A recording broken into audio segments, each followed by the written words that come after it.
Good evening, friends. Welcome to the session. We have Dr. Vinod Nair with us. Now, he is a multifaceted person. He is a life coach, he's a business coach, crisis manager, a damage control expert, a TV host, soft skill trainer who's more into stock investment. On top of all this, he's also an ENT surgeon. So, welcome, Dr. Vinod. Thank you, Ms. Mehna. It's a pleasure to have you with us. In fact, he has been doing a lot of talks, and people find his talks very interesting. And this is how I decided whether if he could come to our channel and share his thoughts and his ideas. It would be really nice. So thank you for that. Thank you for inviting me. Yeah. So welcome, Lena. Welcome, Sunita, Fennel. Welcome to all of you. And so let's start the session with focus on Israel and Iran. So one thing we all know is that the conflict between Israel and Iran is a complex and a very long-standing one, often described as a proxy conflict that has recently escalated into direct confrontations. And let me just go to the images as well. Yeah, that has, so it didn't begin with a single event, but evolved over decades due to deep ideological differences, geopolitical ambitions, and regional power struggles. Now, US Donald Trump, president, is considering whether to join Israel's strikes on Iran's nuclear sites as the conflict continues for the sixth day, and an angry rhetoric ramps up between all sides. American strikes could involve using superior weaponry to hit an underground nuclear site at Fordo. The president met with his national security team on Tuesday to discuss next steps. Israel and Iran have exchanged deadly strikes since Friday. Analysts say Trump's comments suggest a willingness to join the Israelis, despite his earlier call for de-escalation and his vocal support for a diplomatic solution to limit Iran's nuclear power. So let's start with the basics, Dr. Vinod. How did this current conflict between Israel and Iran start? Is it really about religion? That is what most people think, unfortunately. Before that, thank you for inviting me to your talk show. Then coming back, most of the people, even now, like if you read the media, if you read the social media, probably the social media is the in thing. They all think it is religious between Muslims and Jews. Most of the people think that they are actually at war. But I think it is not religious. It is more of a political stance. There is a specific reason why I'm saying this. Like before 1979, Israel and Iran were actually friends. They helped each other even during Iran-Iraq war. During the 1980s, Iran even bought very good weapons from Israel. Similarly, Israel used to buy food and other things from Iran. The current problem, I think, started after the Islamic Revolution in Iran in 1979, when a religious government came to power. Since then, I think Iran is having a strong stand against Israel. I think that is a fact. So I would say it is a political issue, not a religious one. And probably what we should be thinking, like Indians, like India as a country, how does this is going to affect our country? What are our interests and what should we do about that? I think that should be our point of discussion rather than just speaking about what other people also speak and they can read from the news. So that's what I would say as an introduction. Yeah, absolutely. Now, India has maintained ties with both Israel and Iran. Can you explain what kind of a relationship we have with each of them? Why I'm asking you this is because, is that, our own leader, the Prime Minister, Narendra Modi, is very careful when he deals with, world leaders. And unlike Donald Trump, he's not impulsive. He takes his decision very slowly, but when he takes a decision, it is quite a logical one. So on this, what would you say? I think that is how a leader who is actually is going to be projected as a world leader should behave. See, there is a unique situation for India in this. Why I would say is, I don't think any other country in this world has like good relation with both Israel and Iran at the same time as India. Like with Israel, we get advanced weapons and defense technology like missiles and radars from Israel. We all know that. So they are very good with cyber security. So actually, India is working in very close ties with Iran about cyber security of the whole country and our systems. They are very good with agriculture and drip irrigation. They have changed the entire land. India has also a lot of dry land, dry areas. And this could be the Israel's drip irrigation strategies could be very, very useful for us. At the same time with Iran, we used to get a large part of our crude oil, that is petrol and diesel, from Iran. You know that most of us will be knowing that we have built the Chabar airport. There is a port called Chabar. And we actually helped Iran to operate that. We built that for them. And our connection to Afghanistan and Central Asia is very much. Central Asia means Kazakhstan, Kyrgyzstan, Tajikistan, Turkmenistan, and Uzbekistan. These are very, very important. These are landlocked countries. They don't have a port. So we cannot go through Pakistan to these countries. Pakistan has a way.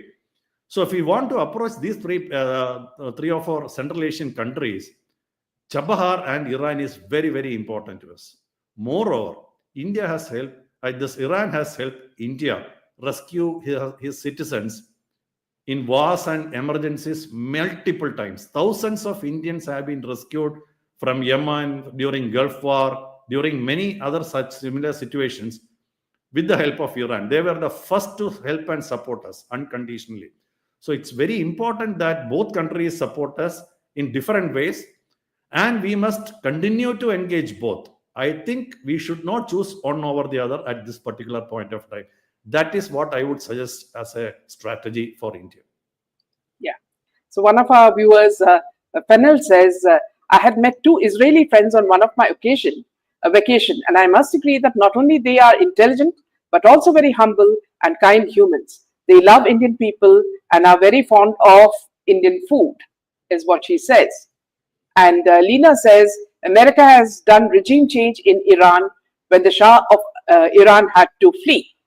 So now moving on to the next question, Dr. Vinod, how does India manage to balance such different partnerships, one with Israel and another with Iran, without upsetting either sides? We have been doing that. Like, for example, let's take the example of Russia-Ukraine war. We have been smart enough to not to take any sides. At the same time, we get things done. Like when US and the Europe wanted us to boycott Russia, to create an embargo with Russia, we said, no, nothing doing. We will be doing what we want to do for best for India. What is, as you have been saying in the introduction, we will do what is best for India. And because they were actually still taking gas from Russia, and they were asking us to not to buy oil from Russia. Very interestingly, Russia was selling a lot of cheap oil in Indian rupees, which is very, very important. Similarly, Iran is one country which sell oil to us, crude oil to us on Indian rupees. Either Indian rupees or they take rice and other food materials and other things. So it is actually a very good thing. At the same time, I think you should not take sides unless it is in a very, very crucial ethical things. That is the balanced strategy. Look around, like, I don't know, before 2014, probably the governments were doing certain different things. They were afraid to do though. But now, like when our Modi ji was actually going to different countries, especially in the beginning of his original prime ministership, everybody were ridiculing him, saying that why he's wasting time.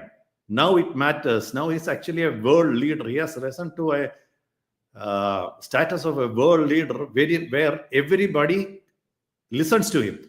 Like, for example, the Israeli ambassador to India recently said, we want India to get into this. So things may go in a different direction. There's a very interesting report in yesterday's Washington Post. What they are saying is, it is difficult to defend missiles coming into your country. See, if I send a $2,000 or $2 lakh missile, probably you may need 25 or 12 times that money to defend that. So that is actually a big issue. And what Washington Post is saying yesterday is that Israel may run out of his defense system in 10 to 12 days. That's a very interesting and very alarming report which is coming up in Washington Post, which has come out today into our section. But then finally in that situation, America will have to come to its aid. Then things are going to be a little difficult. So these are the things which are unexpected, which is going to be there.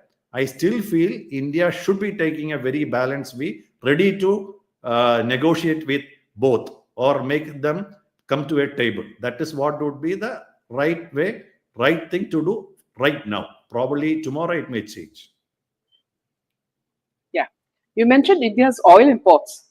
Just how dependent are we on countries like Iran? And what did we gain from trading oil with Iran in rupees earlier? My God. 90% of our crude oil is actually from outside. Like in 2023-24, we have spent 11 lakh crores or 11 trillion rupees for buying oil in 23-24. Probably I think it is slightly higher now. And Iran used to be one of our top 3 oil suppliers. Even better, like Russia, we are paying them in Indian rupees. Or in exchange of oil, goods or rice, other things. Either it is rupees or oil or other good things. This means we are saving a lot of foreign currency and protecting our economy. So it's very, very important. So that is my fear is, if Iran is becoming unstable or forced into a regime change, India might lose this cheap, friendly, rupee-based oil supplier. That is what I am worried about. Of course, the Russia is there. And this can raise the petrol prices, affect our economy and hurt our common man. That is what I am more worried about. So we are very much dependent on oil and Iran is our third supplier. That is something which is very, very important and we should not forget. Yeah. So what would happen to India if Iran became unstable or went into civil war? How badly would it affect our oil supply or prices? It is totally unpredictable. First of all, Chabar port is also very important to us. But what will happen is, if there is a regime change, that is what Israel wants, that is what US wants. But then they will be installing a puppet government, which will obey the Israel more dangerously what the US will say. The US never wants us to succeed. That is something which is very, very important we should understand. See, when India has done things which is strikingly different from what these people expected, their attitude changed.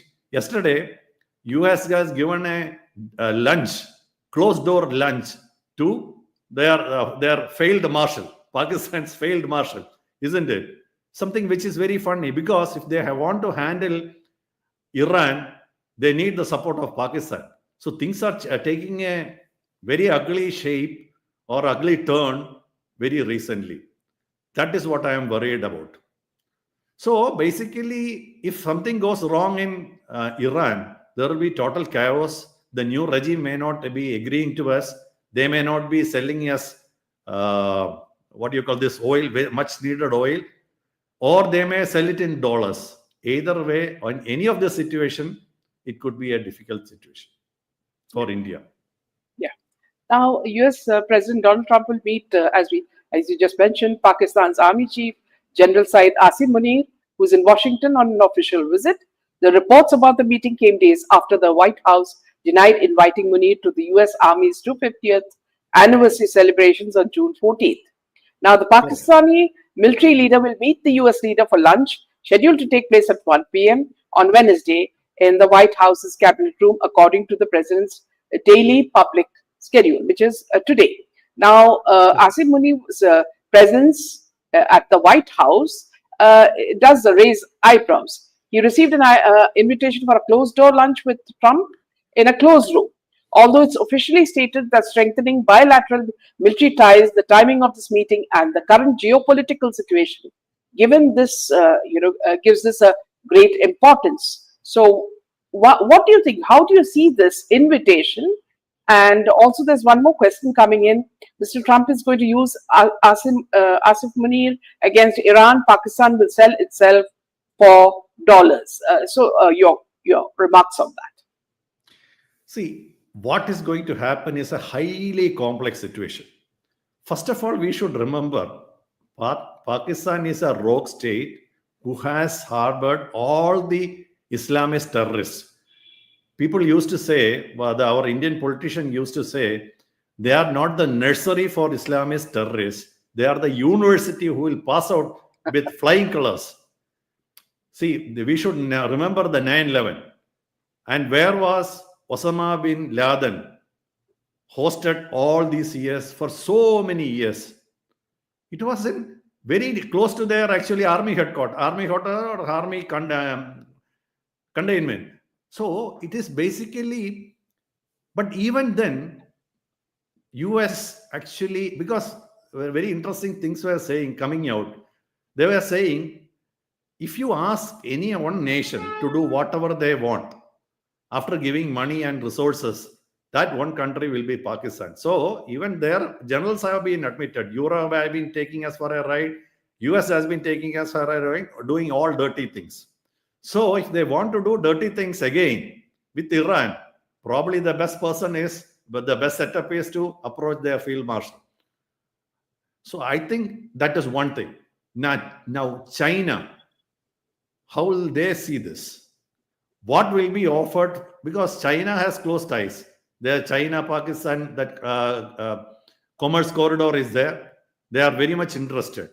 So I don't think China will like Pakistan getting now closer to US. That would be ultimately a threat to China also. That will be a threat to Russia also. That will be a threat to Iran also. So I don't know what they are planning. Let's hope. Probably they want to expand the base. US want to expand the base. What I would say, India should be very, very careful about these things which is happening. Yeah. So as you said, it's very also very amusing that Pakistanis were protesting against Asim Munir in America itself, calling him a mass murderer. So he is not a very likable person in Pakistan either.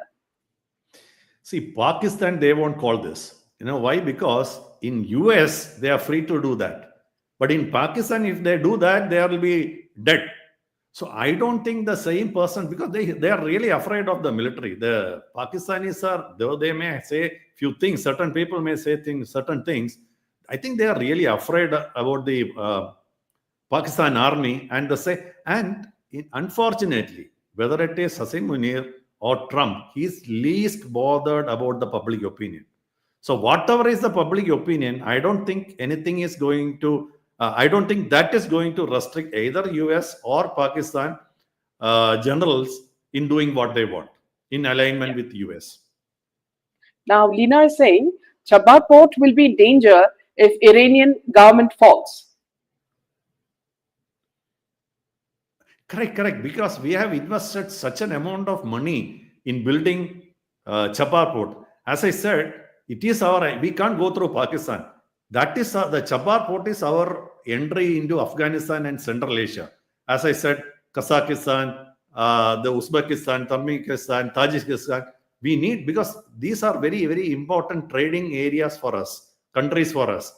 So suppose the US is taking over, the different regime is coming, which is a puppet government for US. They're saying, you are no more in control of Chabar airport and we will be doing whatever we want. Then that is going to be a very bad thing for us. It's actually one of our largest projects, and it is part of our international north-south transport corridor. Even to Russia and Europe, we can go through Iran. So actually it is very, very relevant for us. The stakes are very high for us, and it will be a very big setback for our global trade and security plans. The Chabar is not in our control. Even if Iran becomes a war zone, that is going to be a problem Yeah. because of the Lena chaos. says, yeah. Lena says the corridor India has via Russia. What about that land and sea route? That what will Russia do? Keep quiet? See, that is what this thing. That's why I said things are turning slightly uglier and complex. Like that's what I said. They are losing their defense support naturally because Israelis have a very huge say in US, especially with their banking system and they own a lot of enterprises. So ultimately, whatever Trump says, he will have to support Israel because Israel will be doomed. See, we should not underestimate Iran. That is what I would say. Because it's not like fighting Hamas or Hezbollah or Yemen Houthis. Because this is one country, rich country with a lot of long range missiles. As I said before, you can even send a drone, but to attack that drone before landing into one of your buildings, you need to spend a lot of money through missiles and other systems to obstruct that. So probably with for every missile sent, you need another 2 or 3 missiles as a defensive strategy. Probably Iran is sending their lower end versions right now. Iran is well known for a very huge supply of far-reaching, fantastic missiles. They are very good at that. So, if there is a situation where Israel is not able to defend themselves, see, have we ever thought Israel will be damaged because, what you have seen in the pictures like this? We all thought their iron dome is impermeable, but it was not like that. It is only beginning. Probably there is a strategy by Iran that they send in smaller missiles initially and use up the Israeli air defense system because everything is limited. Now, at that particular situation, America will have to come in. I think they are already into that process. That is why they are sending their aircraft carriers to near that Israel. If America is coming, what will China do? What will Russia do? What will the Europe do? What will the UK do? All these are actually big questions. I would say the war has to be stopped at the earliest. Otherwise, things can go wrong, really wrong. Yeah, absolutely. Lena says they want to break up Iran. Kurds want their home inside Iran. Yeah, see, then there will be total chaos. See, if the regime, the heads of the states are taken out, everybody will come into action. The Kurds, everybody will come into action, and there could be total chaos and civil war. That is what I am afraid of.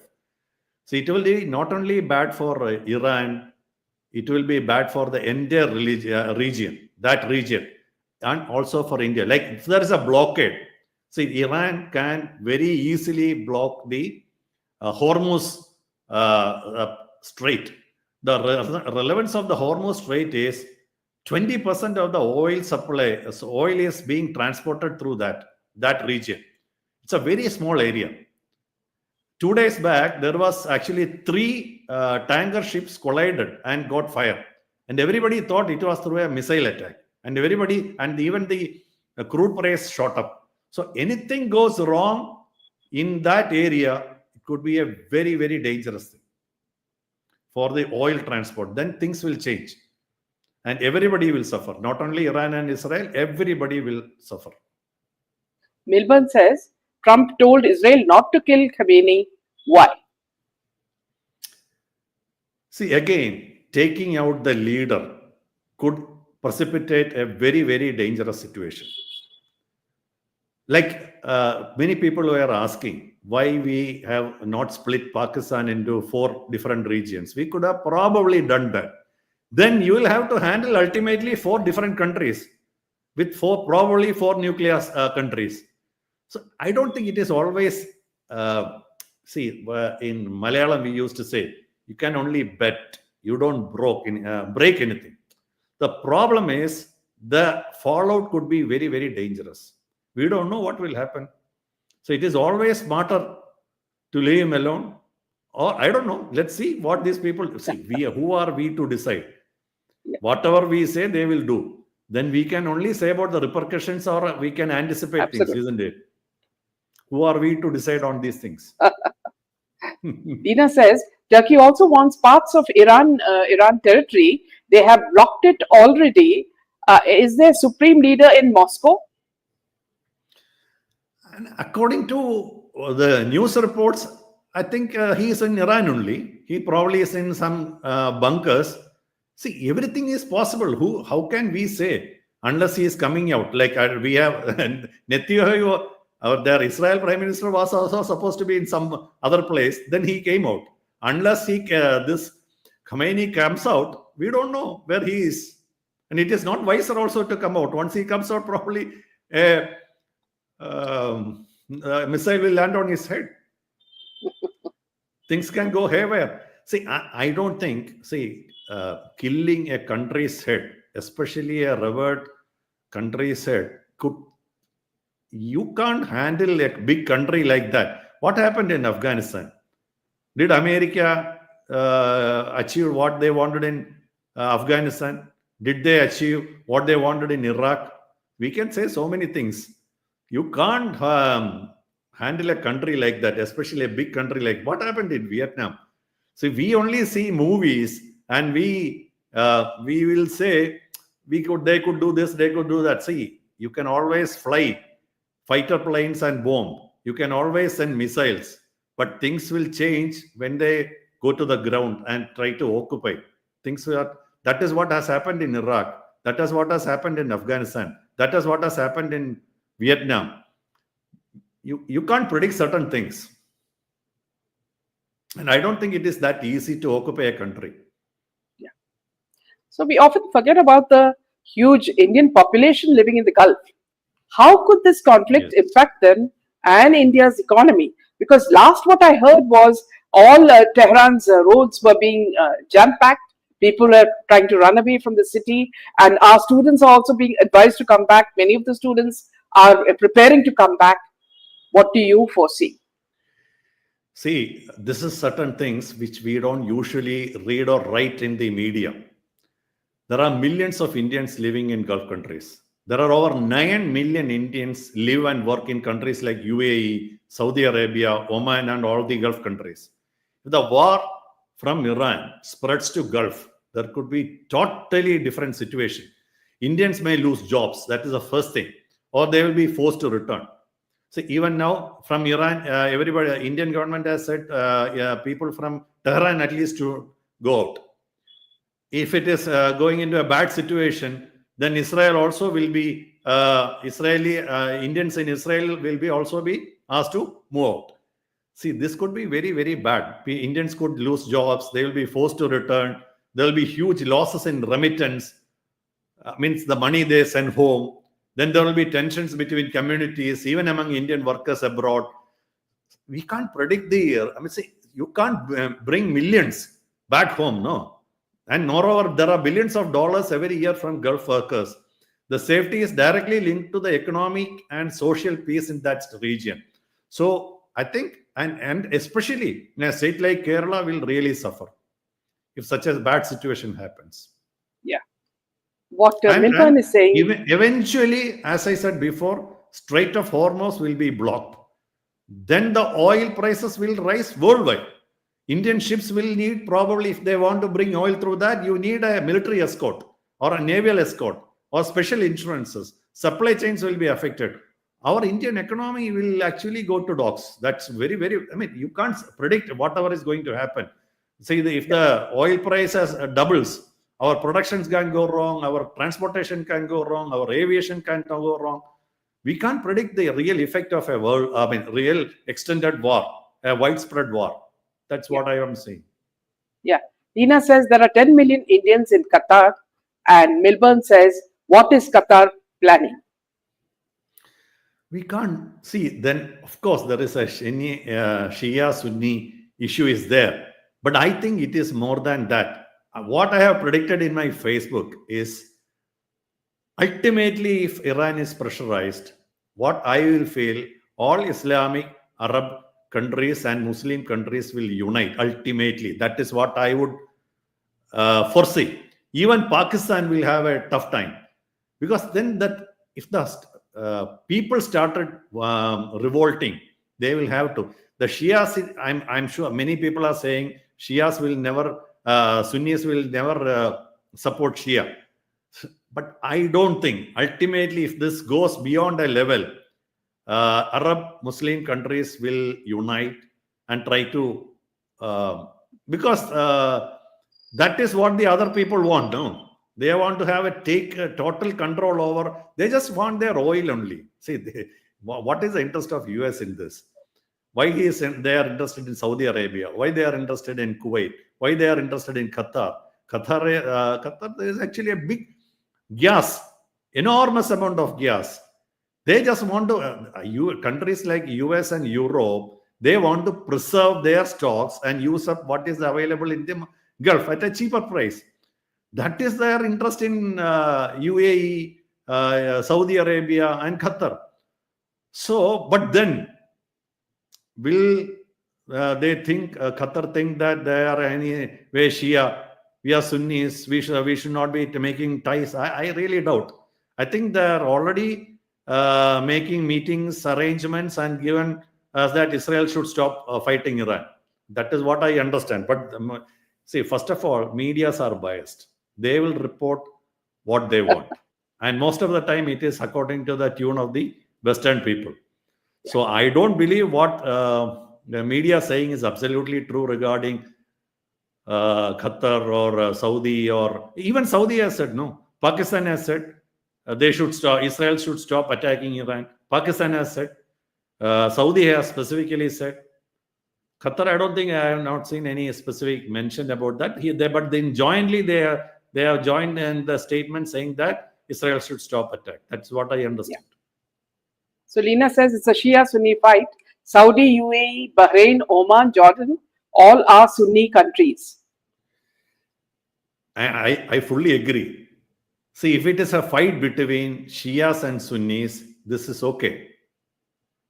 But if they perceive it as a fight against the Muslim world, what would be their stand? Let me ask you this question back to the audience. If it is a fight between Iran and Iraq, or Iran and other countries, okay. The Sunnis will stand together and they will attack probably. But then, if they perceive, it is all about perception. See, the world moves on perception rather than facts. That is why all these media narratives are happening. As a strategician, I would say that we all think world moves on facts. Absolutely wrong. Everybody, every one of us actually take decisions based on our perceptions, which could be very far from the actual truth. So what I fear is the narrative. See, in a war like this, the narrative will make a big difference. Now, I would suggest all of you to see a series called Ran Niti, which is there, I think, in one of the OTT platforms. In that, you will come to know during the Pahalgam attack, that Balakot attack, how much Pakistan and India, probably it is a picturization, how much India and Pakistan were spending their energy and time on narratives. Even this time, that our chief of staff were saying, we spend 15%, the army or the military spend 15% of our time in building up the narratives or fighting the narratives by the Pakistan. But I would say in the initial part, Pakistan won that narrative fight in the social media and the medias. And everybody in the West thought Pakistan has defeated us, isn't it? It took weeks for India to rectify that concept. So Lina says Qatar, Yemen, Iran are Shia. No Sunni country wants Iran to get nukes. And she continues, Turkey, Iran want to be Khalifa of the Muslim countries. See, if I have nuke, I don't want anybody else to have nuke. That is a fact. But will you be able to really prevent that? And if you look how Pakistan, do you think it was actually generated inside Pakistan? I don't think. They got it from somehow through some means. Actually, I don't know which are the Shia countries, Sunni countries, but then I know Iran is having tougher problem with many things. I'm not looked into that specific details. But ultimately, what I would feel is the war is protracted, they will unite. They will be forced to unite. That is what I would predict. I don't know how far this will be true. Does the deep state have a hand in this chaos? Milburn is asking. Really, we don't know. We don't know who are all pulling the threads. See, they will be definitely trying to put Trump into a difficult situation. So, if the deep state is really working, we will not be knowing it, isn't it? I mean, everything is possible. It could be possible.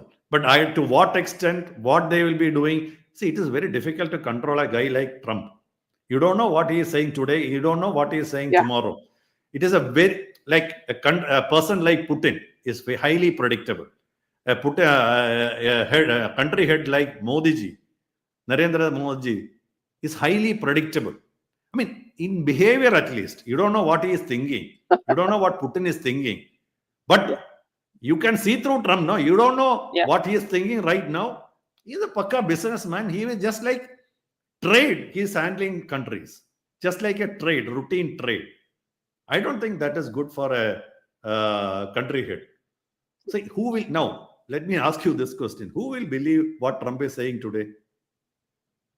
Because within 24 hours, he can change his narrative, isn't it? His perspectives or his words. Lina says deep state. Yeah, deep state is playing its part. That's why Trump has changed after he got elected.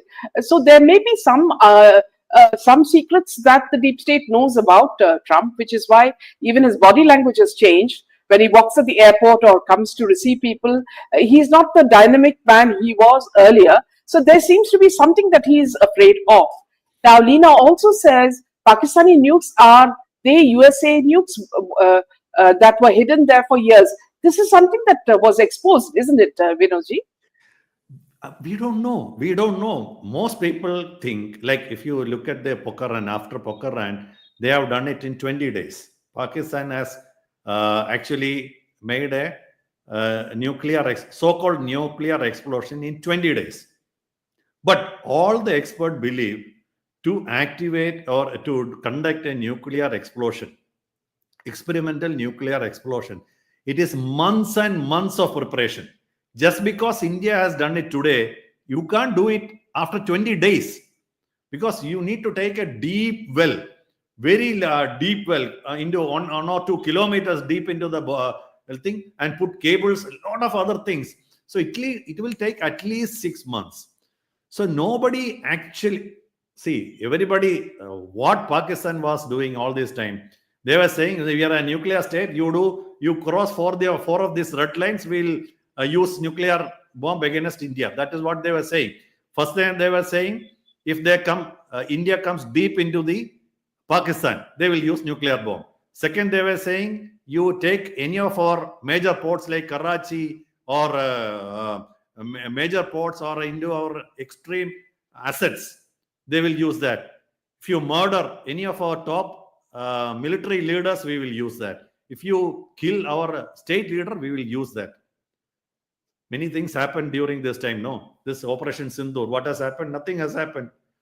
And probably America, what she says is absolute, could be very true. America could be the real controller of nuclear arsenal in Pakistan. Pakistan also wants that. If people believe that we are a nuclear state, they are also very happy. Only thing is they can use it. See, Pakistan has F-16, but they are not supposed to use it against India, isn't it? But they used it. So if a nuclear arsenal is inside Pakistan, and will America will be able to control it absolutely? I really doubt. It can also always go into wrong hands, isn't it? That is what we should be worried about. And even America is now worried about. See, whether it was Pakistan's nuclear arsenal, whether it was America's nuclear arsenal, it was at least the entrance of these things were hit, isn't it? There were some issues. Nobody is agreeing to that. There was a flight which is going around measuring the radiation. There was a large transport of boron, radioactive boron, which is used to contain the nuclear fallout. All these things happened. And why there was a sudden, see, India is fourth largest country, military power.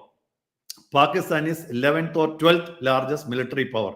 Why it stopped all of a sudden in 3 months, a day's time? There must be a reason behind that, isn't it? Yeah. Why America was too much worried about that? Why? So things could have gone wrong. We don't know what India's actually done. Everybody is keeping mum, but something was something was in a very bad situation. Why? Because America wanted this to stop within. Probably it is because their nuclear stockpile entrance were hit. Yeah, We absolutely. don't know. We don't know. Yeah. So leader is also saying India did research for decades and Pakistan did nuke tests in days. If China had helped with nukes, then Pakistan should have called China for help, but they turned to America. We don't know exactly. Their real master is US. They may lean on China for defense supplies, but their real master is US, and US will flex its muscles at the right time in the right way. Because the only country in this world where America is not able to flex his muscles is actually with India, at least for the time being. Probably, of course, Russian side is different. Russian side is different. China is different. Other than that, whatever America has said, we have not obliged. Whether it is not buying Russian oil, whether it is not buying Iranian oil, we are not obliged. That is why actually America is really worried about India. That is what I would say. Because India is not the old India. Current India is at, see, now at least people should realize, that is what I am trying to say. Iron Dome of Israel was supposed to be the best air defense system in this world. But it was broken, and there are a lot of damages to buildings in Israel. Our Pakistan also sent around 700 drones and missiles into India. None of our buildings or things were damaged. Probably one or two small houses. Whatever has happened in Rajouri and Poonch is artillery share. You can't actually block an artillery fire. Artillery is still the deadliest thing in a war. See, you can block missiles, you can block drones, but the real artillery fire, which has happened in Poonch and Rajouri, actually killed 25 of our Indian citizens. It has destroyed around 30 schools. So there are better ways to fight a war depending upon your smartness. Yeah. So that is, moving on to you cannot underestimate the human intelligence. Yeah. So moving on to another question, could this war have an effect on India's stock markets or the rupee? How would common people feel that impact? See, I really think it will, if it goes on like this, 1 or 2 days more, it may not happen. Because for us, foreign investors are still a very, very important role. They may pull their money out of Indian stock market, because the oil price goes up, India is going to suffer. If the oil, the crude oil price goes up, India will have to suffer, because 90% of our oil is imported from outside. If it is doubles, triples, and that state, foreign investors may pull their money, not the Indian ones, and the rupee may fall. So our transport can get affected, or aviation can get affected, or manufacturing can get affected. So I think there is a possibility that if at least temporarily it will fall. See, ultimately, because I know that I am a stock investor, I may not sell it because I don't need money right now. I may not sell it, but then people can panic. People should not panic. If I had more money, I would buy in that panic. That is ideally, but you can't say that for every investor. People may panic. See, So, another important thing. There are a lot of small investors who has invested in mutual funds and LIC policies. So all their advantages can be lost. See, if I stay on, nothing may happen to me. But then there are people who are actually putting in mutual funds, putting in LIC policies, hoping that there will be a better advantage after some time. These people can actually have problems. So it is not good for stock market, at least, definitely. Any war is not good, especially a war which is in which the oil price goes up can be very, very troublesome for a stock market. Now, a candid question, Dr. Vinod. See, apparently it was said that this, when the stock suddenly fell, just an hour later, Air India crashed in Ahmedabad. Yes, yes. See, any event, first time event, can create problem in stock market because people panic. Let's take the example of COVID. The first wave of COVID actually was not that dangerous, but then the stock market fell. But look at the second and third wave of COVID, nothing happened in the stock market. So any known threat is okay with the stock market. Any unknown threat is a problem with the stock market. Like, what we will think, there could be another 9/11 in Indian airspace. That is what people think. And they start selling, isn't it? And after one day, they came to know that this is an accident. This is a technical problem Dr. or some Vinod, other problem. Yes. but Dr. Vinod, this happened before the crash. Is it really happened? I don't. Yes, I mean, that could be that is what was. That is what unrelated was said. incident. Yeah, that's what they said. Unrelated. I don't remember actually a fall on the previous day. I don't know how much it has. No, an hour before. Huh? An hour before the crash. Yeah. I'm actually not heard anybody, any real investor guru speaking on that. I don't know what exactly is that. I don't know. That only the investigations will come to know, reveal if there was a relation with that. I don't think that is correct. Okay. Lina says mutual funds are fallen. At any point of a time, stock market can fall. Yeah. It could be a coincidental thing. I would take it only as a coincidental thing. Coincidence, yes. Mutual funds have fallen, says Lina. I have lost money. It'll pick up with time. Yeah, definitely. In another 3 years, nobody is going to speak about Iran-Israel war. Guaranteed. Even after 1 year, I don't think, unless this goes into a world war. Yeah. So Lina says Pakistan planning another Kargil inside India. I'm actually worried about that. Not Kargil type. See, they may take cues from drone attacks which has happened in Russia, conducted by Ukraine, and drone attacks in Iran, done by Israel. That may prompt Pakistan to try something like that. May not work as another Kargil. See, if Pakistan is really smart, they will not create any trouble for the next 20 years. But I don't think they are smart.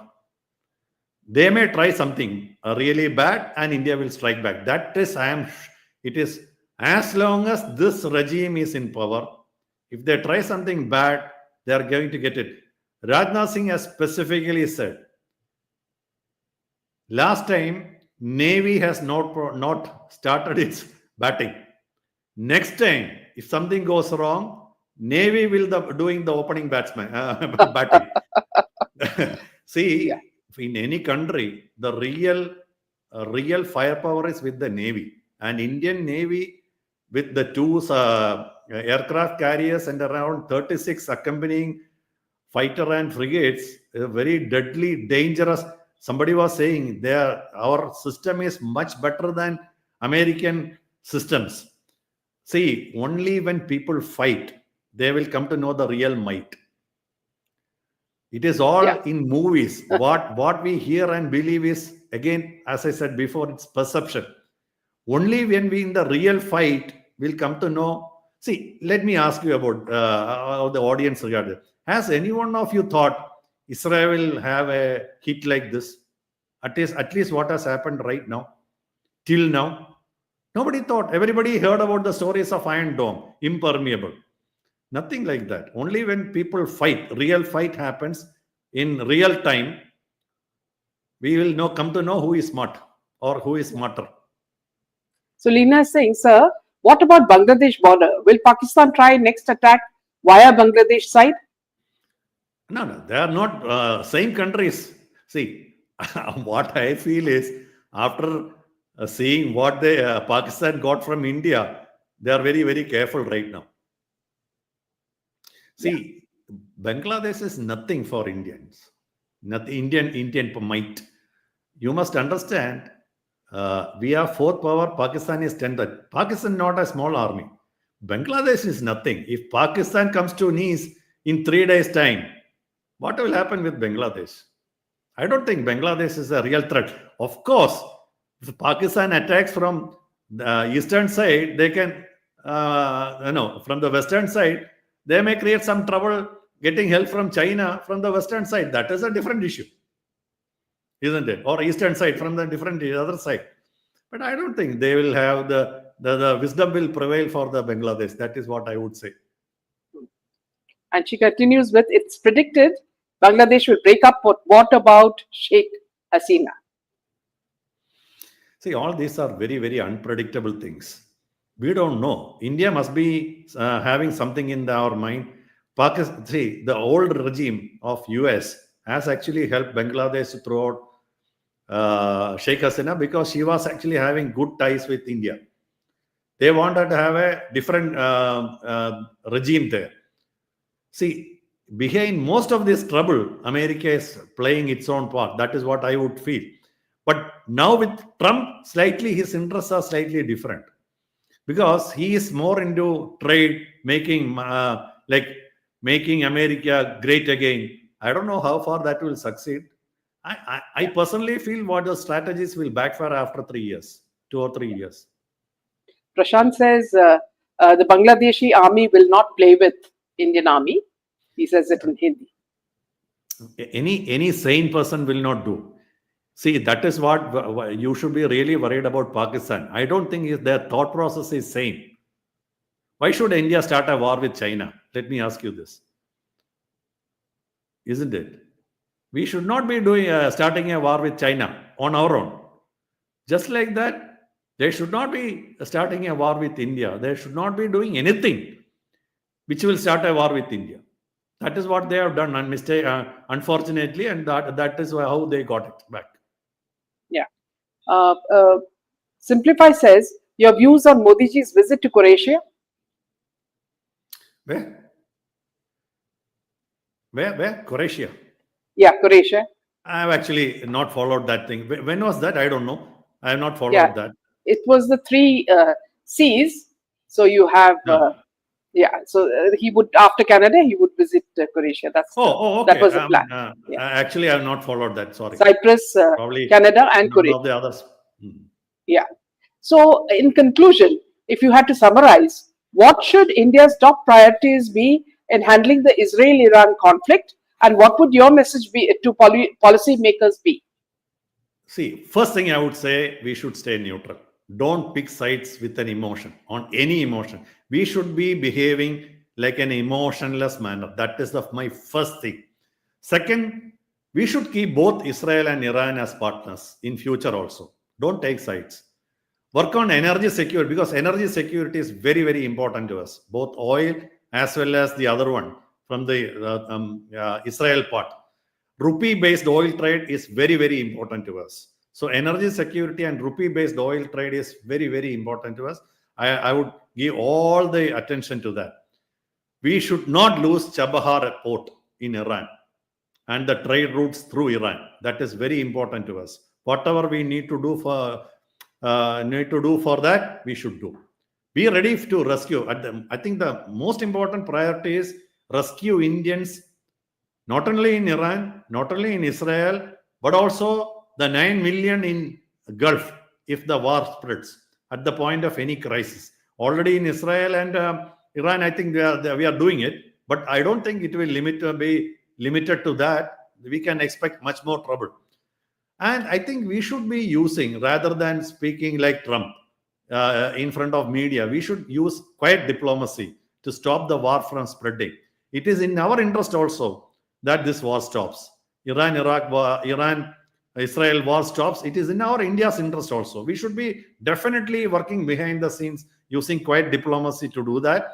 And I think more importantly, we should start reducing our oil dependency, because 90% of the crude oil we require is being imported.